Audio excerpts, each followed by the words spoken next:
Hey everyone, this is Corine Lafont, your favorite radio host, your only radio host, and favorite girl, of course, broadcasting to you from the lovely island of Trinidad and Tobago in the Caribbean on Between the Lines. And you know how we do it here on Between the Lines, always with gratitude or thankfulness.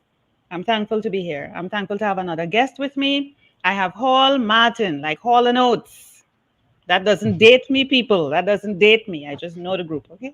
Don't try to say you know my age just because I say Hall and Oates. Okay.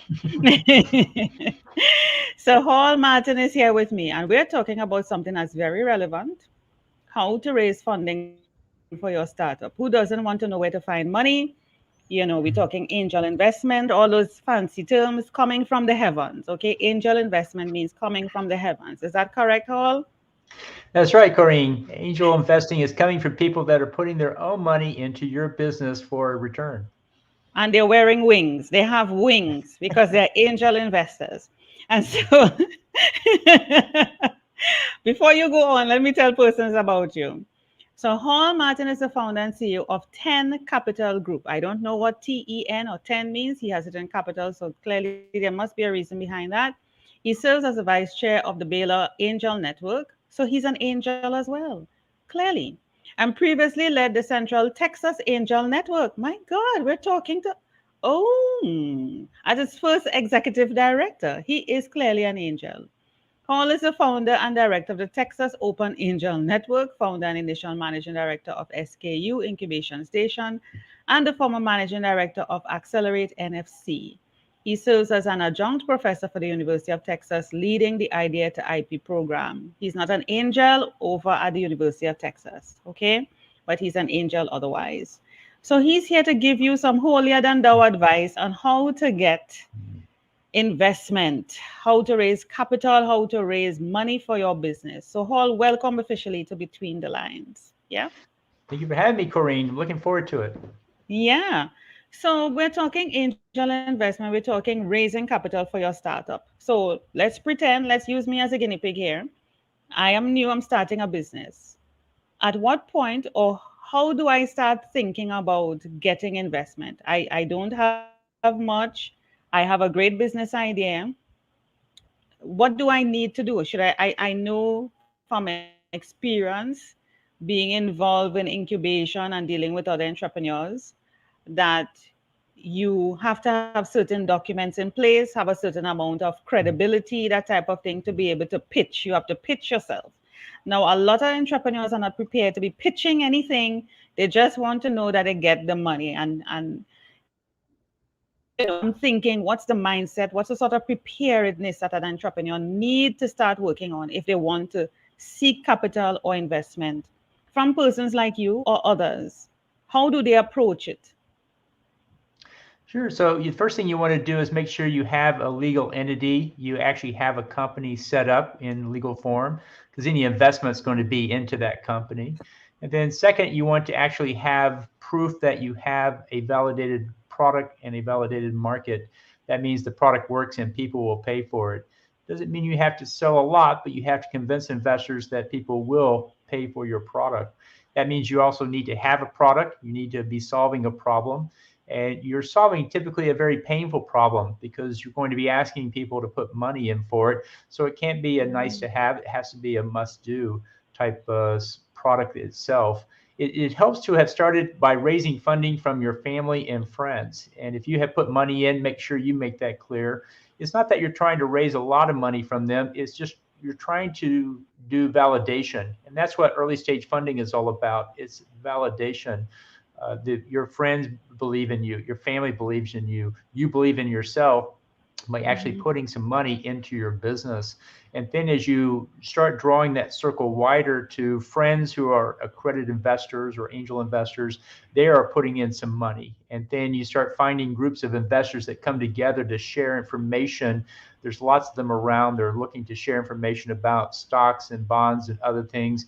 They're interested in investing a little bit of their funds into a early stage startup, because while it's very risky, it can also be very profitable. And so you want to start to address them, especially in the market today when the stock market is at an all-time high. You'll find many investors are much more aggressive about investing in early stage companies. And so you want to come to them and explain, here's this great deal I have, here's how it works, and make clear how you make money, and show proof that you're actually doing it. No fair forecasting it alone. You actually have to demonstrate what I call the growth story. Sales, team, product, and fundraise. These things are moving forward in your business. And realize that when you go to an investor, there's the initial pitch or presentation, but the most important part is the follow-up, going back to them later to give them updates, remind them you're still raising funding, show proof that it's working. And it takes 4 to 7 of these before you'll actually get serious interest from the investor. You won't get serious interest in most cases on the first meeting, or even the second, third, or fourth. But after that, you should start to see some signs of interest if you are truly on a growth path. You are saying a number of heavy metal stuff there, Hall. Now, I have a wonderful business. I'm thinking my stuff is great. I'm making some sales. People are liking it, but you're saying not just a happy type of product or service. It has to be a must, whatever, something that can drastically change people's life because we're asking them to invest. Could you give us examples of the happy ones versus the really must have that an angel investor would take us seriously? Persons that you have worked with. So I've worked with companies, for example, that are selling cybersecurity software. And when a company has been hacked and they have to go through ransomware, this is something they will solve. They will pay money for, no questions asked. I've Yeah. also had people come to me and they are selling a software that makes you a little bit more effective, a little bit more productive. But in those cases, maybe I use it, maybe I don't, maybe I need it, maybe I don't. And they have a harder time selling their product because it's what they call a vitamin instead of a painkiller. A vitamin makes you a little bit stronger, but a painkiller is what you'll really every day put money on the table for, I because love it. you have to have I that. And so, I love that. The vitamin versus the painkiller really, really cements it in my mind there, Hall. Because you can take a vitamin, it makes you feel good. Yes, you feel nice for this time, but a painkiller really gets to the spot. You're like, takes away the pain. Yeah, I love that. Think about your business as if you're offering a vitamin versus a painkiller. Here's the other thing. I'm an entrepreneur. I'm an entrepreneur. I'm an ideas person. I create the ideas. I will implement. I have the vision. I'm not a numbers person. I don't speak that language that you were talking about a while ago. And when you watch Shark Tank and all those sort of things, you're like, what?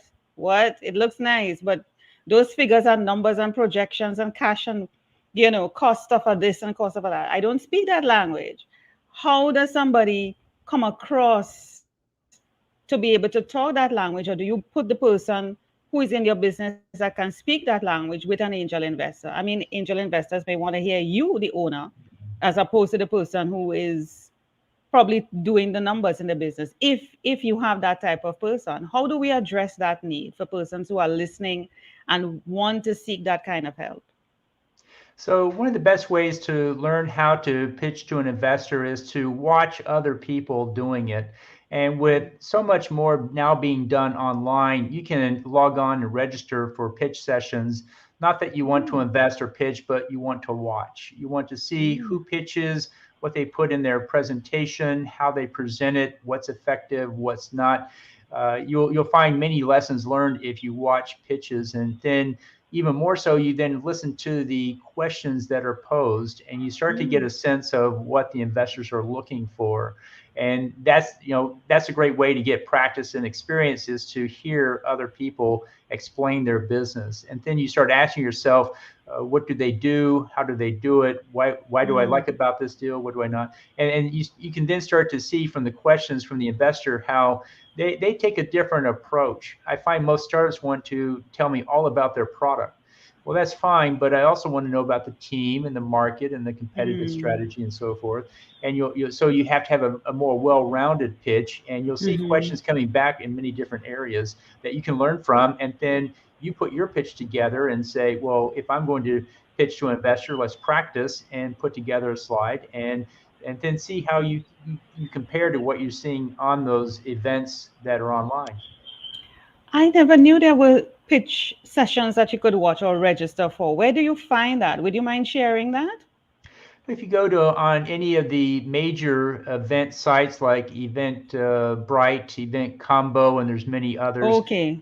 go in and search for startup pitching, and then you Okay. click on it. And in most cases, there's investors on one side and there's presenters on the other side, and then there's the audience. People are watching, and so you just sign up Mm-hmm. for those, log Mm-hmm. on. Usually it's free, maybe $5, something like that.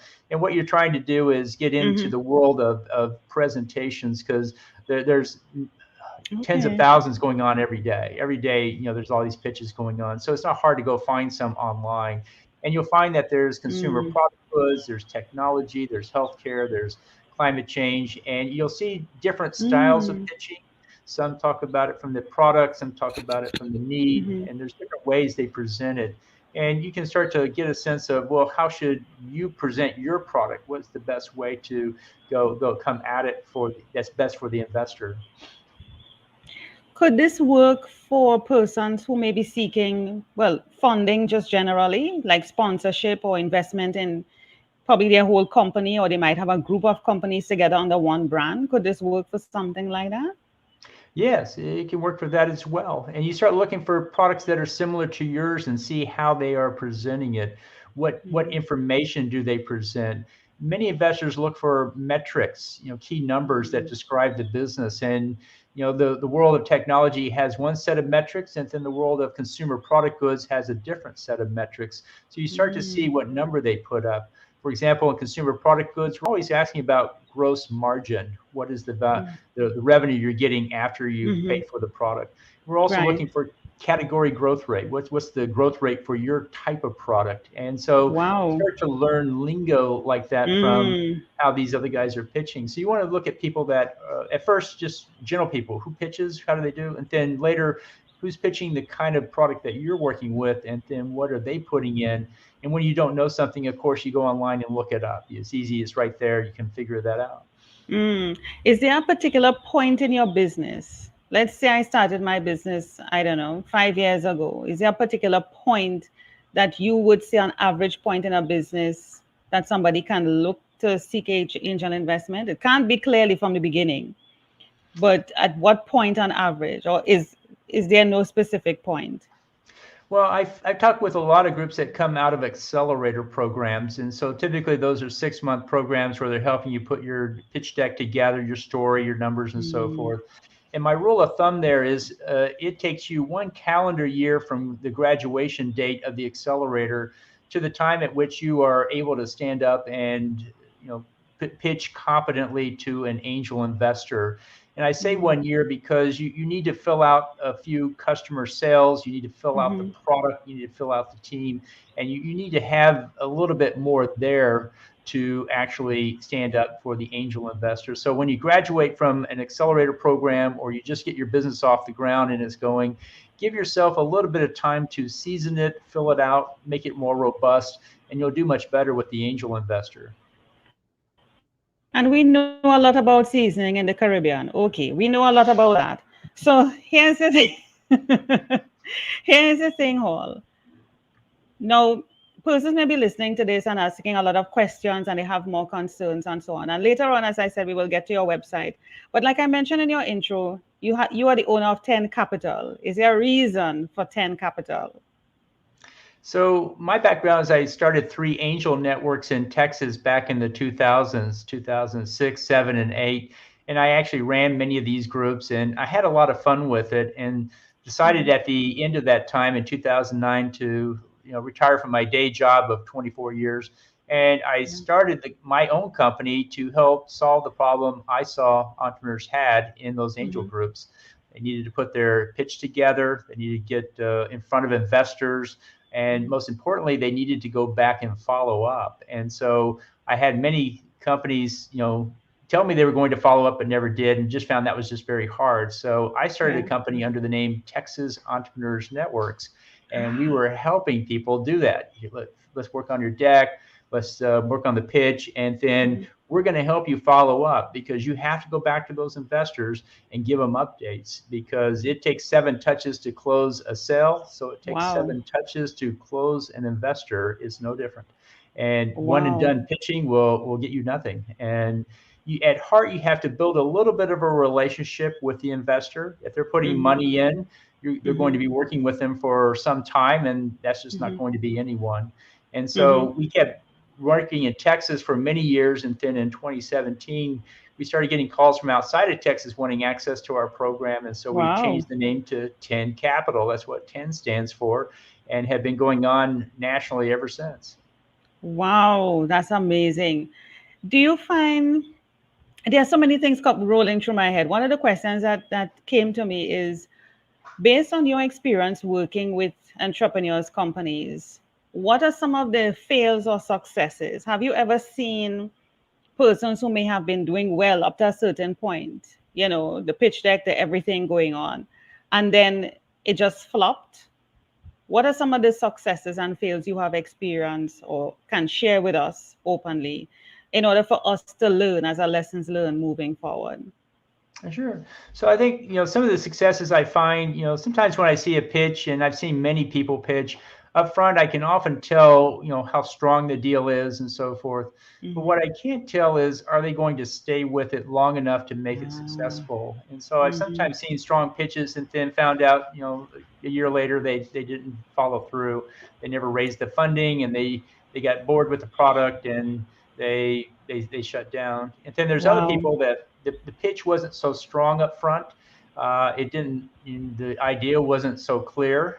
Mm-hmm. And but then I find out 2 years later they've raised funding, and they're now on their next round of funding, and they're growing to the next Wow. level because they stayed with it. So perseverance Mm, is a big factor in running a business. You have to stay with it through thick and mm, thin, and you'll go through many changes in the product and the team and other aspects, but you have to stay true to your vision in order to get there, and it will take some time. The rule is it takes you twice as long and will cost you twice as much as you ever planned it to be to get there. I, So go I ahead and need a just painkiller for that. I need a painkiller for that. that's I need a painkiller for that. Vitamins can't cure that. right. Is it only financial when it comes to angel investment, or could you have a sort of mentoring, coaching? Because I know when people say angel investment, the first thing that pops into their head is probably money. But could you have a sort of arrangement where you have mentoring and coaching, or does that come along with the financial? Well, that's a key value of an angel investor. Family members will put money in, but an angel will put not only money, but they can also bring other things to the table. They can Hmm. bring network, they can find more investors, Yeah. they can bring advice, they tell you how to run businesses Hmm. at that level, because Yeah. you're coming out of the cottage into more of the commercial space.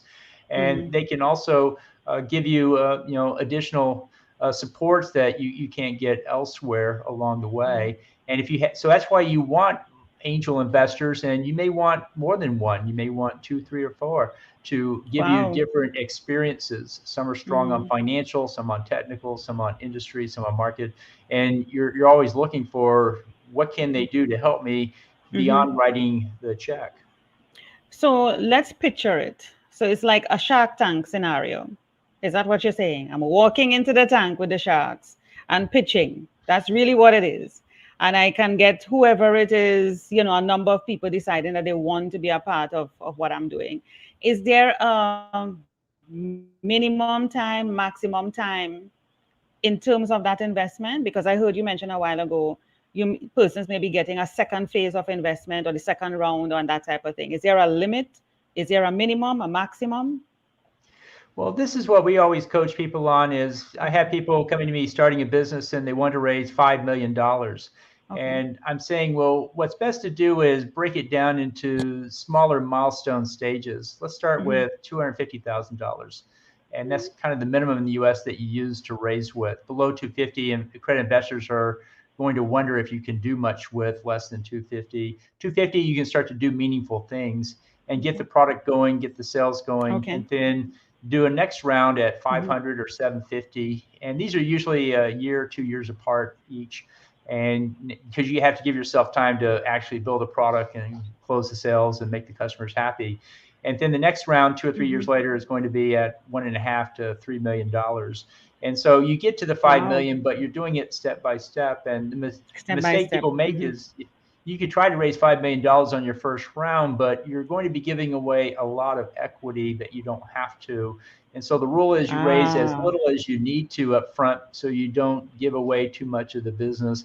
As you get more sales team, product, et cetera, you'll find that your what's called the valuation, how much your business is worth, takes a stair-step function up, and you can raise bigger amounts later without giving away too much equity. So think in terms of what do I need to get to the next stage, not what do I need to get to the end game, because that can be very hard to jump from here to wherever that is in the future. And that's a solid point because we're always thinking so far ahead as opposed to saying, let me just take it little bites at a time. As they say, you can't eat the elephant whole. You just take little little pieces. I've never seen anybody eat an elephant, a whole elephant, but just take little pieces until you eventually devour the entire elephant. That's good. What are then I don't know if angel investors have specific expectations or standard expectations and then bonus expectations. What have you seen in your experience? Standard expectations. The angels are at heart, they're looking to get 3 to 5 times their investment in a 5 year window is what I think Okay. most people are looking for. So Okay. in venture capital, they want 10x their investment or more. Oh. Angels are usually a little bit less, but so they're looking for deals that are probably not as risky as well. So they want Mm. to see traction, they want to see revenue, they want to see you in the market Hmm. making some progress compared to the VCs. You mentioned venture capitalists a while ago, and I totally didn't think of them because I was so focused on the angel with wings. But you said 10x for the ones who are venture capitalists. What's the difference between venture capitalists and the angel investors? So an angel investor is someone who's investing their own money into the deal. A venture capitalist is forming a fund and raising that money from what are called limited partners or other investors, and they're basically deploying someone else's money into the deal. The angel is just Oh. spending their own time putting it together. The venture capitalist is putting a fee on the funds raised to pay their salary for doing it. That's why the bar is so much higher in the venture capital world, is that they are basically putting their salary inside there with additional incentives to do a good job. And so they just set the result has to be much higher in order to get everyone paid back. Oh, okay. So start off with angels and then probably transition to venture if you need to. It's best to start with angels. You'll find that they're much more friendly and collaborative in working with you. Venture capital, like I say, if you're not 10x, you're probably not going to be there at all. Angels Mm-hmm. can often, flex to work with you in whatever way makes sense because they like to work with you, or they like the product, or they believe you have an impact that's going to be beyond just the investment as well. Typical characteristics of angels. Yes, they're flexible, Absolutely. they're friendly, and they're willing to work with you. Okay, that's what it is. You seem very knowledgeable in this area, confident. I sense your confidence and knowledgeable in the area after doing this for so many years. I mean, you're not looking like if you're thinking or wondering about it. And I'm saying to myself, you are somebody who it seems that I can work with, but you need to start with me from scratch to train me to work with me. Do you offer any coaching courses, programs, one-on-one? What do you offer? And as while you explain that, I want to switch over to your website while I do that. Sure. So at 10 Capital, we have 10 to 15 events every month. Some are educational about topics like blockchain, crypto. But we also have what's called the 10 Fundraise Launch, which is a monthly meetup, 1 hour, where you come and we'll have a short presentation on a fundraise topic like preparing your pitch deck or getting ready for a due diligence track. And in addition to that, we have a Q&A time where you get to ask whatever question you like. And so the 10 Fundraise Launch is a great way to come in and start to learn about fundraising. You can listen to other people's questions and the answer, and you can ask your own question and get the answer as well.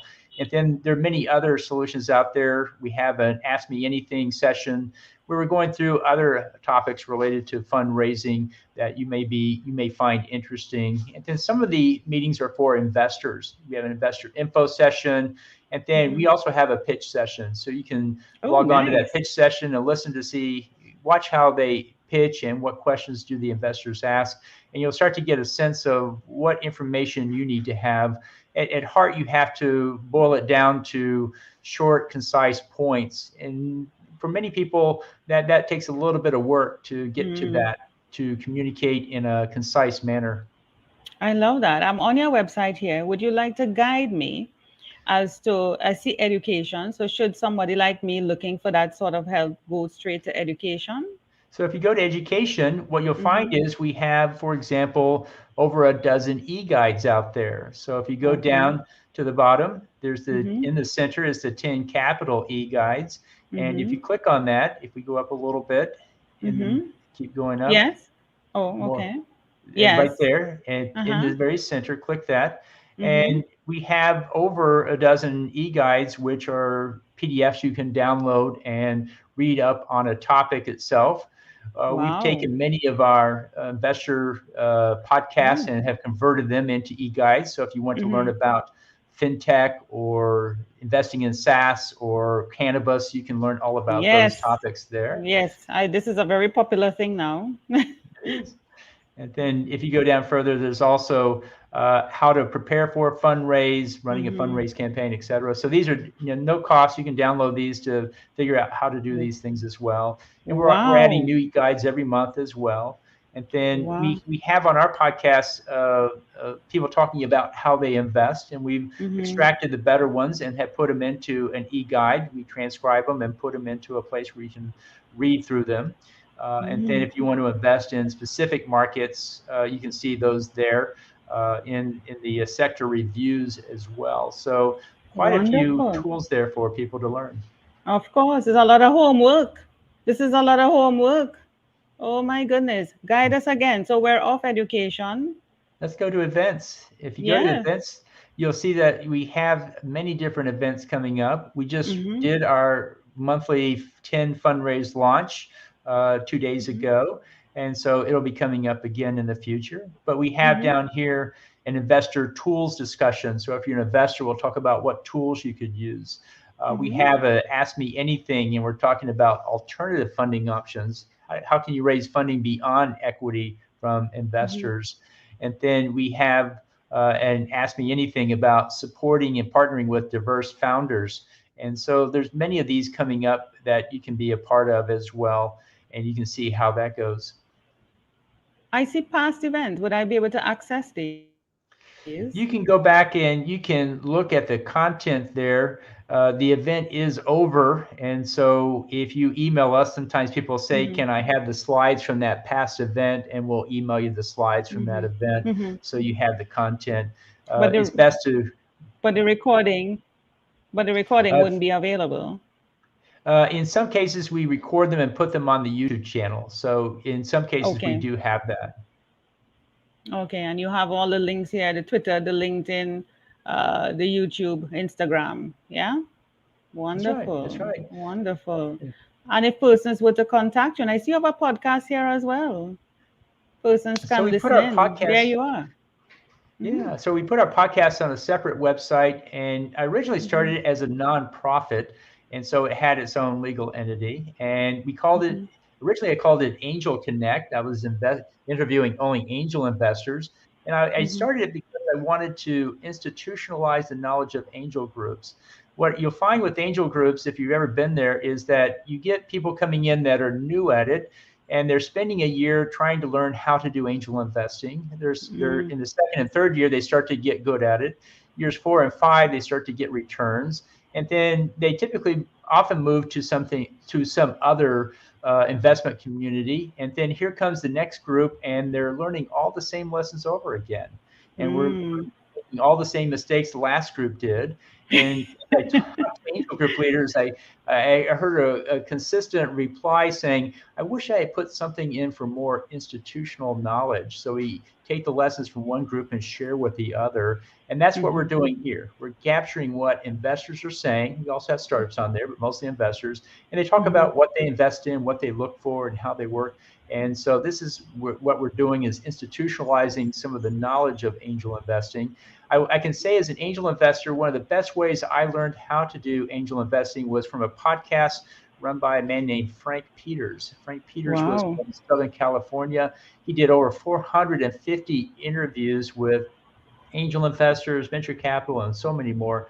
And they talked about just that. How do they do their work, and what do they look for in the marketplace, and how do they solve problems? And I learned a great deal, because podcasts can be very helpful in that fashion. And so I took a lesson from him and said, well, I should do the same thing, capture this into a podcast format.